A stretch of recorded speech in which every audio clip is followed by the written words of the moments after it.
tu ni ai sei ding wa amasa aptama sai na sei ucho hu hin na chomong thei poi ti se ba na chai hi le me ping thao hi chon sikit le la I piti de han ti na. What happened if a believer sin?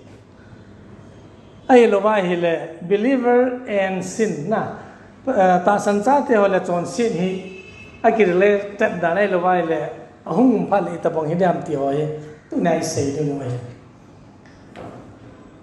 ama sa cho hu ing na hi ipi ki bor jong le ipium ta jong le se thei ta lo mang thei ta lo he ti sei ta ven ai la chon sit ki bor kit le la I cha na ko san chon sit ki bor kit le la ipi ti de ham ti na sei de mo ya so ban ban na sei he tin ta san cha te ho hi chon sin na ne ya he le ipi ti ham ai la chon se thei kin ham chon se thei kin lo ham ti ho he a chon sin na la hu ing na cha to kha de ham ama sa chon mong thei lo he ti ji chon se la chon mong ta lo de he jengin ele mi tam tain I ji cho ki se ya ele min license an ne za chon sit anu no ma bol de he jen hu ing na he na chon se la mong de he ti ngai he ti ven ka kom ta mi khan bible sim khan nga se yo ei se pin ka pho ai se pe na ama ho a chon se diu ki cha na cho pathin thu di lo da sei chon nang hui lang na sima ipitin pathina na to ai ma di chu sei ding hin chi ja chu chon se yong la chon mong pun te ki ti ma na cho anom num chon se ti na e po ye a thu na la ye he na chi chon pathin thu cho ban ka sei be na la ma chon a ke pa le je ni his da bang chu tu nya ka in sei ki ding wa bible hi za nam phan na ve wetin ama sa penin mi pieng tha ho hi chon sit cho bol thejin a bol kit thejin a hi wangin chon sit chu a bol jing thei ta poi na a bol jom jing ta poi believer can commit sin but he cannot continuing in the same sin again and again ya thei nau chu na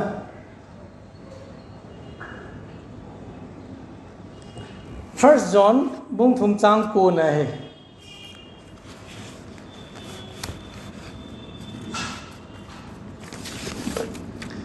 First John bung thum chang ko na chun ipiti se jam ti le ti hin se hin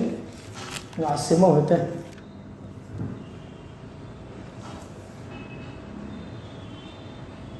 koi hile pathina kun chun chon sit a bol jom ji poi amuchi alung sunga je chun chu jong le ama chu pathina kun a pi nga hi je chun a chon si jom thei poi na a ki chi na ni ping kha kha chon sit a bol ki thei chu a hi wa nga hi chon sit chu a bol jing thei lo I pi ji ham tele alung sunga muchi je chun na pin tha na chu among thei ta pun chon sin bol long la chun mong ta pun te iti ma cha khu ti la kan no bol ta nge ti ho chu hi lai bible chang ta hin ki su tu ngai cho na mi ping tha kha hi za chon sin na bol la ki si na long nei thei lo sorry na long nei lo na bol jing ki ti ho chu bible ta ki tu ki ta lo a khu ti ai le then that person is not born again so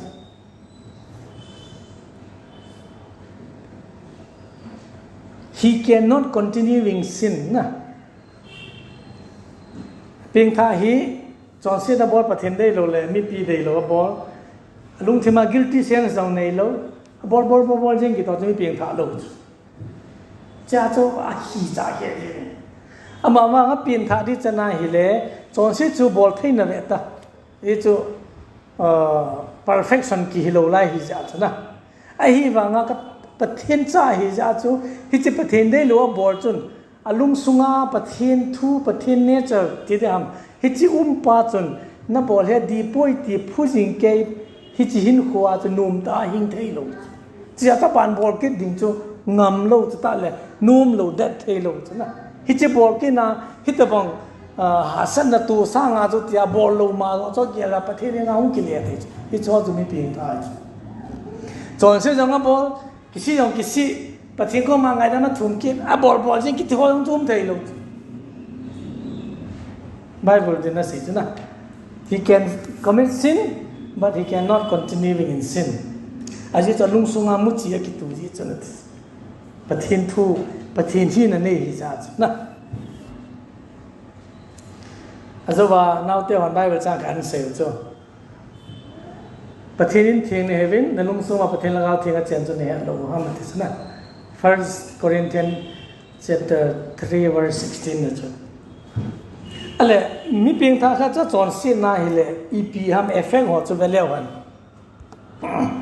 ep effect ha mi ta ama sa pe na chu loss of fellowship pathin to kiloi khom na chu be hit at first John bung kha chang thum na le chang gup chang sagi ne chen hi chi kiloi khom thu he omen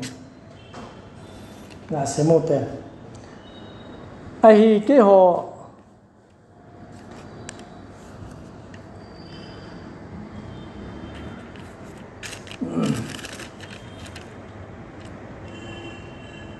cái ai cái hòn cái mù sa chẳng siêu lệ cái giá sa chẳng siêu chú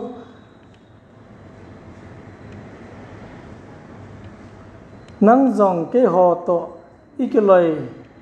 thì nó đi ngủ vá thu chú nó hồ cái pi này hiểu về chú lệ cái hồ to cái lời hi pa to chú lệ chấp pa Giêsu Christa to cái lời na hi hijia ki loi khom fellowship ki ti Greek pawa koinonia ki tin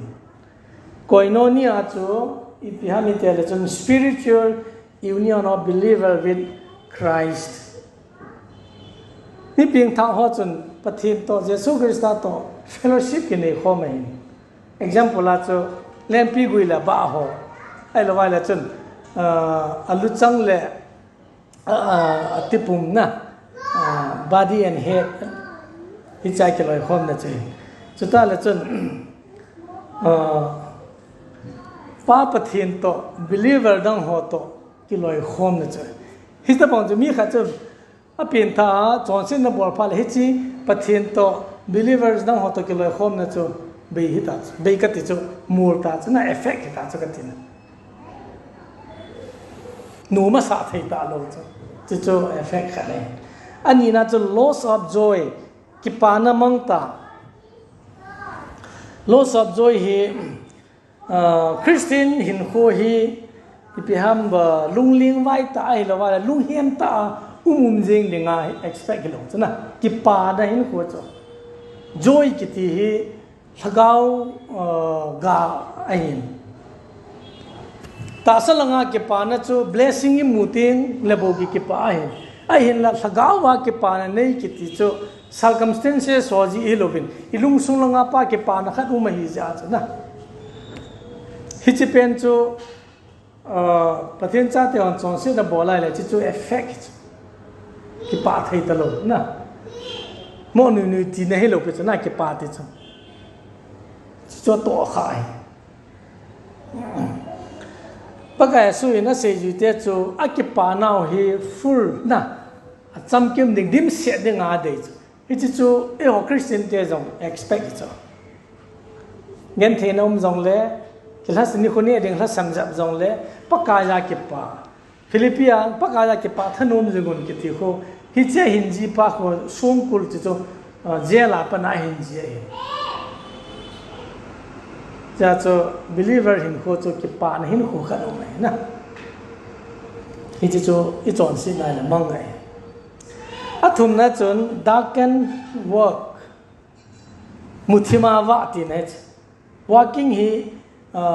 a meaning cho ma chu I him da ni chon da nei chu lifestyle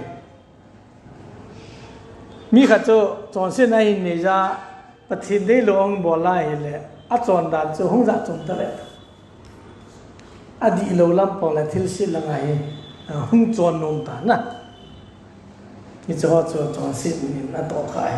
aba na chun week prayer taw na hasam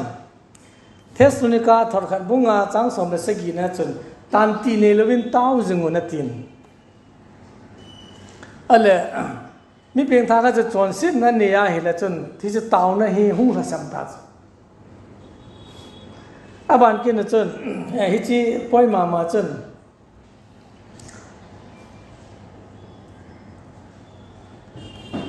rom bung ge chang som ni lagum na chun pathin lagau thing chun tau na he ki thu pyo he de na e hona dol ta tau ji he povin chi lagau chun i lagau hi adol ta tau thine de nga pathin he nga chai ki thu pyo hi chi pen pathin lagau thing ki thu pi na pathin lagau thing kai hoi na tau na yong chu hung la san ja ta na praying in spirit ne he kha vai lagau wa tau hi cho cho ki sei nei ai ma in i dei pa khoi lovin pathin lagau thing in a dei dan ta tau na hin ki mong pa spirit praying in spirit i chu pathin lagau thing chun chu ei pu ya ke tau na ai ma i dei a chu pathin ei dei sa chu pathin ei dei pi a chu chi phat le pathin pui hoi na ki chang it's a experience on the head the way abana angana achun Christian hot on say the piwam tele grieving the Holy Spirit chagau thing to lung phamo ta ilung sunga pathin lagau thing to grieve na lung phamo ji atu Holy Spirit is a person kiti to mi zanam khanin chi thui say le ayathe hi bewen how can you say that God is a personal being ati le Holy Spirit can grieve. Who can grieve? Naturally, who grieves? Human being. Na. Who tell a chun? How they how to alung phan mo tell a chun? Then he is a personal being. Na. Even though we cannot touch him, but he is a personal being. Chia chu mi piang thao ya chon se na ele alung sunga cheng thagau thing chu lung nom ta lo. Nu ta na. Efisi bung li chang som thum ne la do ni khwa de nga mahol ne kin nam naw pathin lagau thin chu lung phan mo sa heaven do not grieve the spirit of God which is in you which is sealed in the line na mahol kin nam banga seal ipiringa for the day of redemption ita sa hu hing ni khu chang ya dinga kham ga na seal kin nam banga pathin lagau thing in suma pa chu na hin khuman di lo in sulung no mo hin ti nai chu nu ki ti lagau thing nu ki ti lo vai le grieve ki ti he thi na de nga chun a ki ngai ho thu in ki ti ka le di dan do ma nei ho na nu nga go la ho ai lo vai le nu pi u pa ho ngong i he de na do ma nu ham na do ma pa ham na ji nu ham na ji pa am khat chu nang masanga midang khat ngày lũ tên bỏ lệ y pinagel de na ki pa de na lung thim num ta lo na nu me ha na ji pa nang sang in nu me dang khat hin he bol le y pinagel de cho pa kon cha do nu tin example jong dan te jong na ga sei la upa khat hin ilawa upa khat hin sai don pha no le azinu hello mi dang khat cho ngai lu ta in ga he bo han lang he le azinu chu ki chi ta cho cha don ta hi vet na ipi ham ti le mi dang sang ama ta chun ki nai ding ki ngai lu ding a hi ji a chu lang khan na pa in mi dang hangai lu bo cha ma lung thina to kha chu chun grieving sta bang chu cho mi peng tha te on pathin ne lui bon kha ai le ilung sunga pathin lagau thing chu na grieve chu nu oi ta I chung alung hai ta lo ti ne a kho dan chu na chi chu I bol be be ki na hele abana ki mu chu lagau thing chu sumi hiu na ti ke chu Thessalonica jong le mur dan the ta lagau thing na to in khwa do the ta lo khom de nga the chu a kho dan na chu na ale hi chi ta bong lagau thing pui hoi na ta lo ai lo lagau thing ba ro ta lo hin kho chu mi pieng tha kha chu nu ma sa thei lo hi chu chi ja chu abu lai se cha chon si jom pui ki ti lai chu he cho chu alang pia mi pieng tha kha chu chon sin nei le effect mo chu abana ga ki ha be le hitia chu a chon si jing jinga hili piti de ham na về kết tạo tên tua ai sửa mi pieng thả đi chặt ho mong mong sửa tại pieng thả lại pieng thả lâu họ kia hết này hết tao luôn tu chân ai sửa mi pieng thả đi chặt ho hình khuya lại hết chỗ dấu xí chân này chỗ vào trong hí mi pieng thả đi chặt khác ba chỗ chọn xí xin lại hi biết thì đấy na chú sẽ kiến được tên hết giờ cho chọn xí dừng dừng à hi lệ bà na hi divine discipline hung người ta na chastisement cái tin gimbal na discipline ở nu là bắt đầu cái cha theo thu ngày lúc phát lệ ít dễ một phần na就discipline chastisement thì chúng ta bằng quát tuổi Hebrew bung som này trang ngã na trang som là khát chân gimbal na thu tiếng ngủ lệถ้าด่านั่นเนี่ยเหตุมีไปนั่งไงดูนะจ้ากิมบอลบางอ่ะเขาน้องหัวจังปะเทียนนี่กิมบอลเลยนะปะเทียนกิมบอลลูจ้าจูจ้าตาให้เลยจ้าจ้าให้บ่เวทคริสเตียนขันฮิจามีเพียงท่าเขาเกิดอย่างปะเทียนได้รู้อ่ะบอลจริงอ่ะปะเทียนนี่เจ็บนะจ้องอันนี้ที่รู้เขาจ้าจ้าจุดพิหารจ้าตาให้เลยที่นั่นใช่ไหมอีจ้าให้เลยที่นั่นBible English says bastard he is not a legitimate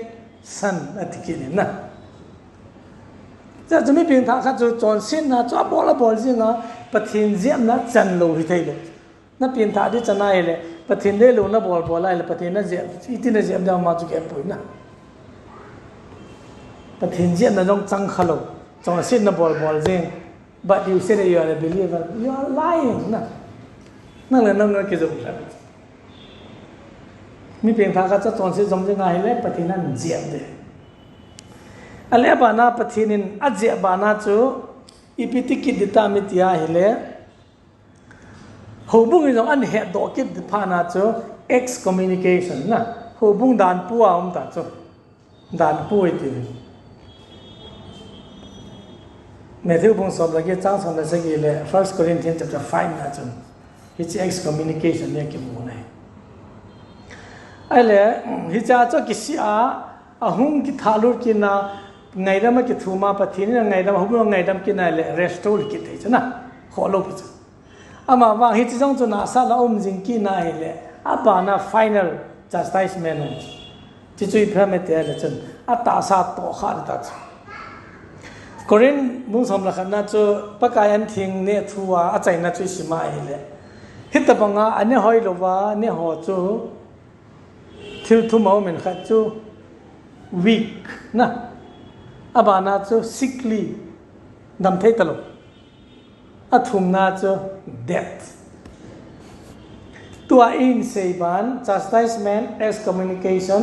อาบานาใจเนี่ยเป็นจู physical death ตาสัตย์นะตัวอาจิจูไม่เพียงท่าฮิจาจูกิเขลกิอาลุงละเหตุตลกเฟลชิมาละหุงเหตุตลก restore back ละนุ่มตลกเหตุตาจูจอนสิจอมจิงฮิจาจูอาเพียงท่านั้นจูละเด็ดมงฮิจาจูอามาดึงอาบานุมสุจิพันตาละจนจอนสินาหินจิงสางอาตาซาจูปะเทนินอัลละละกาวหินโคจูบันก็มาอุ้มนิจเดจอยาจู physical death หุงเหตุนะจีจ้าจูไม่เพียงท่าแค่หินโคกิตี serious case จะไม่ดีตาจูมั่วจอนเทหิโลจูจอนสิลงแล้วจนหุยนับเบต้าปนเตกิตีมันน่าจะกันนุ่มแล้วจอนสิตางกันละติดจีหัวจะจ้าหัวจันตูขาดจะน่าจะโน้ไม่โลจูจีจ้าจูอาจจะว่าก็เสียป้าจูมีขัดกับหัวเสียกันติจูไบเบิลจะหิจนาอินเสียป้าเลยกูจะเพียงท่าจ้ากูจะเพียงท่าโลหะมุ่งกี่หอมคันจริงอินหอมคันงานโลปีน่ะอาทูจนั้นเสียคันนี้ตาจูอดีตจะช่วยในบางทีพวกอิตาบางจอนสินกิจงแหล่ดีจูไอ้แหล่ไม่จอนเสียไม่เพียงเท่าแต่จอนสิลิปิตีฮัมตัวอินเสียหัวเจ้าเสียตัวขาดกันจิตจุกุยนุ่มตาไม่เพียงเท่าที่จะจุนุ่มมาสาหินหัวเหนือโลเดนะไม่เพียงเท่าไม่เพียงเท่าเราเกียรติจะว่าอย่างไรอะไรที่ช่วยเสียจิวเห็นมีบางคนเห็นตาซาดำมันจะเสียจอนสิจีนไอ้เกลกินอุบินนะหลังจากนั้นจะเห็นอะไรจูไอ้เรื่องน่าจอนสินอมจะจูวันนี้เลยใช่ไหมไม่ต้องอินเดียอยู่เห็นอะไรจูนะไอ้บางอาจจะมีขนาดห้องดำหมดทั้งเลยนั่นพี่นั่นบอกเห็นแล้วนั่นจอนสิทำนั่นน้องที่โฮสเทลนั่นจีจริงๆนั่นหาจอนสิที่แบบแต่ที่ร้อยยังมีอยู่จะจอนสิที่เกลูนะ na chu mi hi min adam thei la dam thei lu yu mi za na chi chu cha chu ai wa nga a chon si ja na pa le na nu cha ma na ke het o ka chon si ja ka dam ni chi kan na ei ti chu a ma na ke het na mi dang ni hi zo i chon si ja dam mo na ki nei ya mi chu zon le ka tor bung kha bung zon le ka tor kha na bung nga la nga chi ps ya mi ti ai le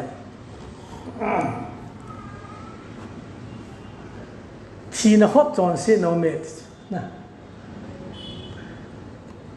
mi chọn xin ở những chúng ta vun cái tí chú thì nó hấp hello chọn xin là này họ chú tao bị leo chúng đâm đi hết mà vâng thì nó hấp chọn xin nó hoa vang cho hết lệ bắt thì nên ở chỗ ấy tôi ai xẻo tập bằng gì đi ra ai khô la để ngã coi sao chứ cái tao用来đâm tay hết ta sa hin sa ngã ta sa hin nó cho la đó chúng ta lệ là cao hin khô chú và ngắm âm cho để rồi nè chỉ cho persistent sinning believer cho chạy nó bên cho physical để là tu đấy khi chỉ tu họ cho mi biến thái ale hít giá chỉ vàng cho vàng cầm chỉ thâu thâu được cho mà mấy đi lại chỉ hiểu thấy cho biến thái ra mà vàng Corinth khai bung thum trang som là ngà này mù bằng cho mấy cung là pel gal kai ta bằng hide he tiolo hide ta na ki pa manum lo de ta mấy cung là pel gal kai ke ti chu ipiham itia la chun mấy gì na ka mo a hung su cha ho ko mấy cung là pel gal kai ke ti cho mấy gì na ka ho chu a hoi sial sial ta lo chu na a bun zo si kang gam ta tui sa ke sun ko mấy na ka ke ta hi chi ta bang a hung do di ama ta bang su ta di ha kam ding ai kéo người nô thu pi tên nam ang cha ma cha din ting le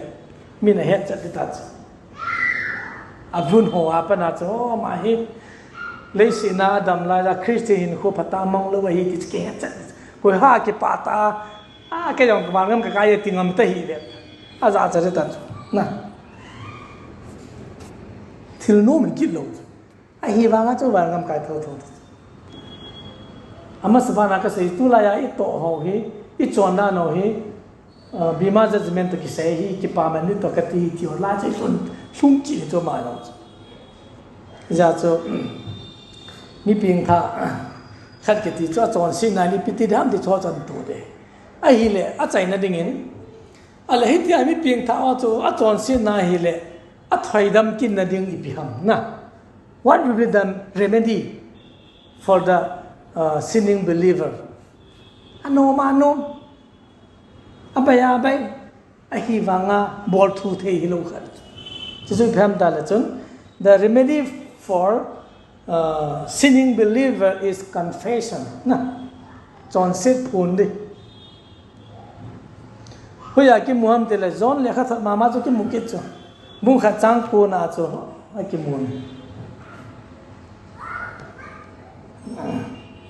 ehon chọn xin na ít phun vang ngô lệ ama chú ít họ chọn xin na chang xi ngay đam đinh lệ chọn phát lâu na dấu xì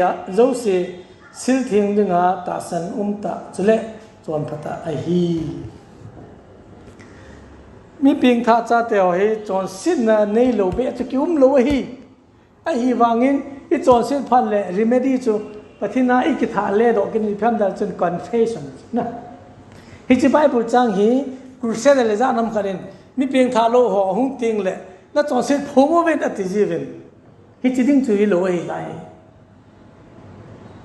mi ra ram to ka ki ho pem debate kan ne tan che na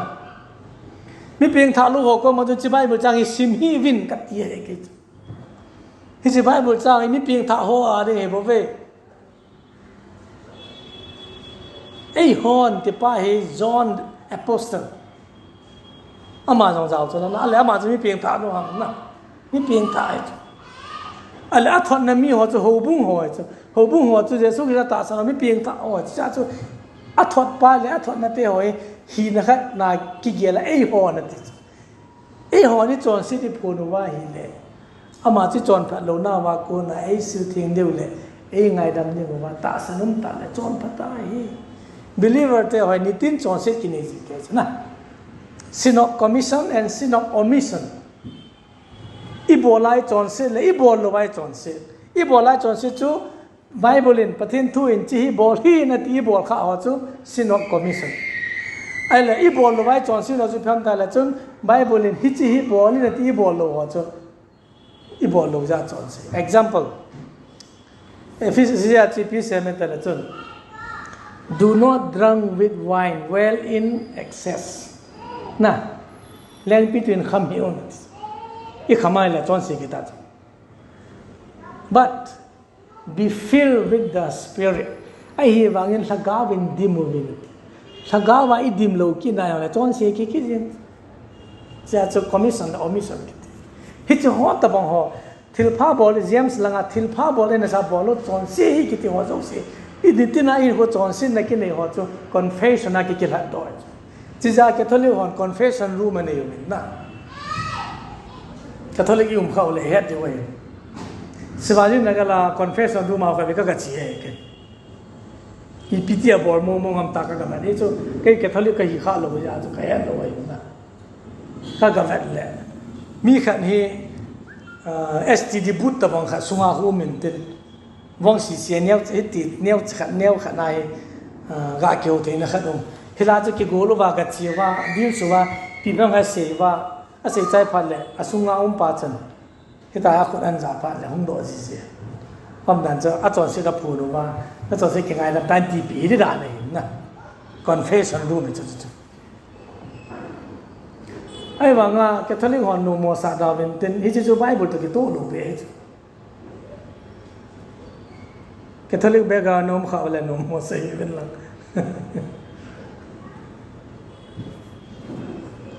First John chapter 2 verse 1 and 2 kanau te ho na chon se lo na ding ba thui chang ka hin ji hi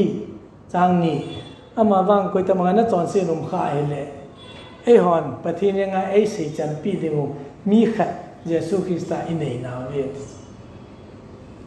pathin nga ai sei chan pi de ding only one man that is only Jesus Christ no other human being anymore dan lu ya cho thim pu ho na bol pa ga su cross a thia huina pun dal achunga pana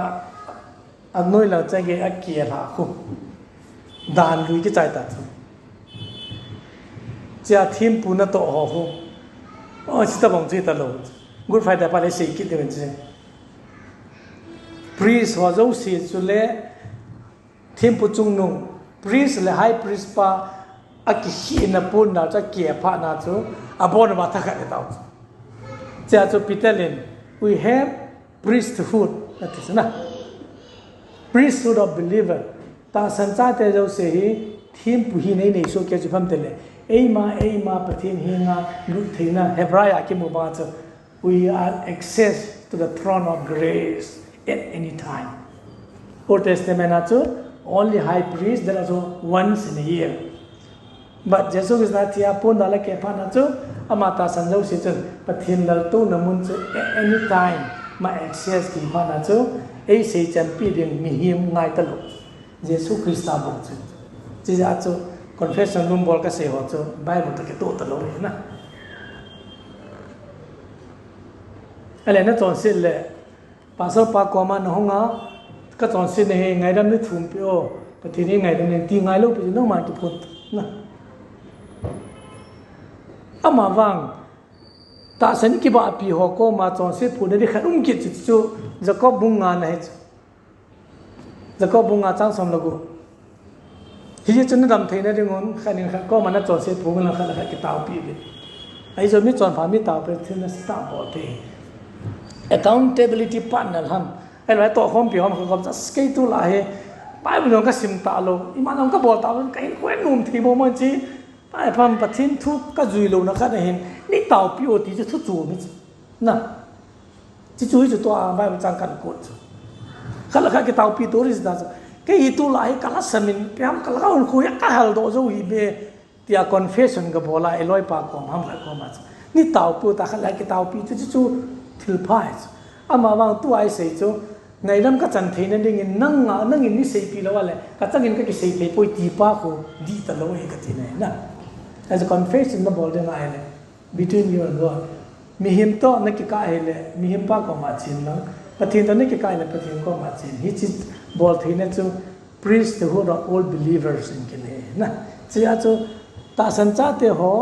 I John sin na wa ko na ki le ro ki den chu pham te chun confession chi chu he ji chun ta san cha te ho he a John sin e pi ti ding ham effect o min a John sin zom jinga he le pathin in jem na pin pathin jem na changai lo wa he le excommunication ho bunga ko nin dan pa ma o min hi chu jong chu ho bung ho til kho ro ngai lo wa he le pathin in John sin na hin jing sang in a hin kho ala a lagaw wa na lu cha de zo tai chi chu he ai le mi pathin na mi ping tha kha chu a John sin na ki le ro na nga chi bia bol ngai ha mi ti le daily confession na chi cha bol ni ka the hi chu pathin te ki loi khom na chu restore la bol ki ne confession ni ti ti ngai le a ge kama mo sei me khui lo bin pathin in chon se chi ta banga mua a thian ham ti ta bang le wa ko thian na ka te chi ka na mo phe di mo mo ta hi be ti a chon sin na the a pai ma nga dal ha le wa pathin kom sai ka na bol khir ta ta hung ki le pa hi chi chu confession ka ti ki ti ai na ai ka na bol khir ta hi ti a I za yong ge lo ho chui lo thiet ki ta thiet tho mo mo bol ki ta lo de nga ge la mo mo nga confession chu chi chu pathin ne sa hi chi confession mo lo chu pathin I ta bang chon sin na ngai dam ai sai ya na chon sin now sandup jesu jong le kyang moi mur jor sel ka ba sa re ti pa chan ama thu sa banga I ga ki le ki na le I ta bang sin na e ngai dam zo na chi chu believer hon I ki he de mo he ji chun pathin chu se nai bon cha le pathin bu pi han lang I cha ko na hi chon si chi ta bang ham I chon set pha le pi ki to am I ti ki le do ki dam ti I se na ho pathinin pathe bo pi wen tin I chan chu tan the ka ki